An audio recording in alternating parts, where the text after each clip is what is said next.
Update for my sweet potato vines.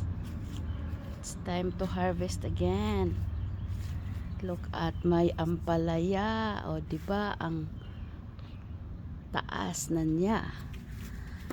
Then, malaki na ang bunga. O, diba? Happy gardeners. Oh, may nagtatago pala dito sa ilalim. Okay. Second, third, four,